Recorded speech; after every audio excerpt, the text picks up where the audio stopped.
Hi, I'm Dennis Fisher, and thanks for joining me for this Kaspersky Lab Matters webcast. I'm here with Stefan Tanasa, and today we're going to talk about DLP and what role that's playing in enterprise protection these days.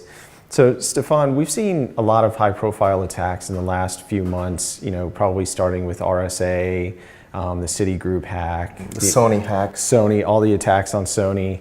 What role could DLP have played in helping to prevent those attacks or even maybe limit the damage once they were already started? Well, how we've seen with the RSA attack, so they were able to spot the attack while it was happening using some tools. This is exactly what an ideal DLP solution would provide to any company, even if it's a small business or a big enterprise. You can set up different triggers based on things like I don't know, if all of a sudden you see a huge volume of information being transferred from one network node to another, that should raise some flags in the admin interface or something like that, So the admins should be able to spot many of these huge data leaks if they would only have had some basic technology to keep a watch over that.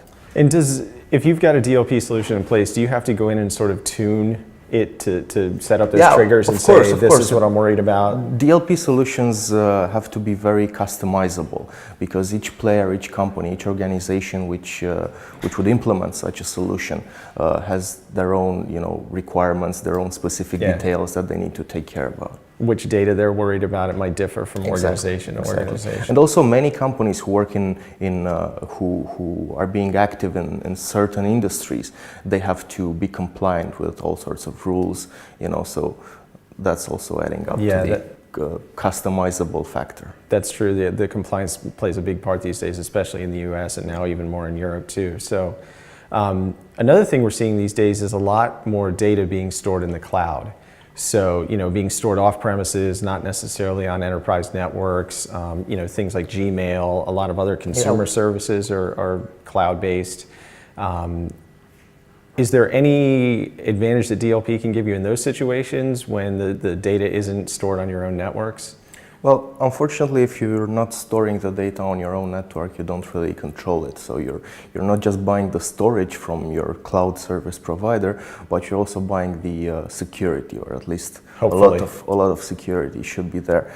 But we've seen cases like HB Gary or many important Gmail accounts which were targeted, Chinese activists, etc. So in cases like this, if your information is in the cloud and somebody gets access to the keys to that cloud, then you're probably in a bad situation. Right. And another component for a lot of DLP systems is some sort of encryption, whether it's the full disk encryption for desktop hard drives, server hard drives, encryption for thumb drives, all of this kind of stuff where data is stored these days, even sometimes on mobile devices.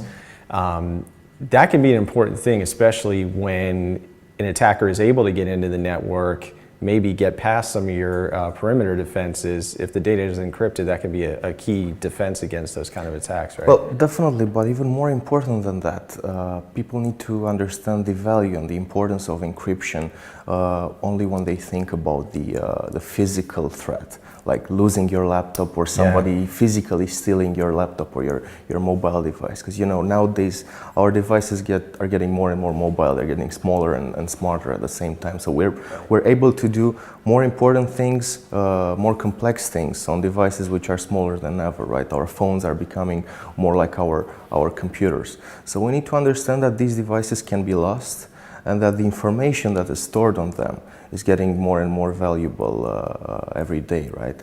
And of course, encryption is something very important because if your device is not encrypted, then all the information will be leaked. So Stefan, encryption can also be a big component of DLP systems, server-side encryption, hard disk encryption on the desktop, but it's probably even more important when it comes to mobile devices, right? Well, definitely, mobile devices nowadays are getting smarter and smarter, and we're using our mobile phones to do more important things that we used to do in the past with them. You know, we're accessing corporate emails, we're editing corporate documents, we're doing online banking. So especially with if you're more than just a home user, probably if you're a small business, especially if you're an enterprise, you need to understand the importance of encrypting all of your mobile devices. Not only because of the fact that you know, encryption is just a good thing generally to Right. have, but device loss, the risk of losing your device is especially high right now with, you know, so many employees traveling and stuff like that. You don't Right. want your losses to be bigger than just the cost of the hardware when you're losing your device. You don't want to lose the information at the same time. That's a good point. Yeah. And so with all that said, I mean, there seem to be a lot of advantages to DLP, a lot of things that it can help you with, but it can't, you know, the security industry has always been looking for the silver bullet, you know, the cure-all technology. And I remember DLP being, you know, touted as a cure-all, but that's not the case. Well, right? I wouldn't say it's the case, of course. I mean, you cannot say that DLP is a silver bullet or anything like that. But the fact of the matter is, if we're being realistic, DLP is yet another layer of defense, right? And we're living in a world where you should rely on as many layers of defense as possible. Sure. Because if one gets compromised, then at least you can rely on the other ones. So I think that DLP is a layer of defense that every entity which is at least bigger than just a home user should have. You know, a small business, a medium business, they should go for DLP. Anybody that's got valuable data to protect. Of course, to right? protect. Yeah. Okay. Thanks, Stefan. And thank you all for joining us for this Lab Matters webcast. For other webcasts, you can check out our YouTube channel at youtube.com/Kaspersky.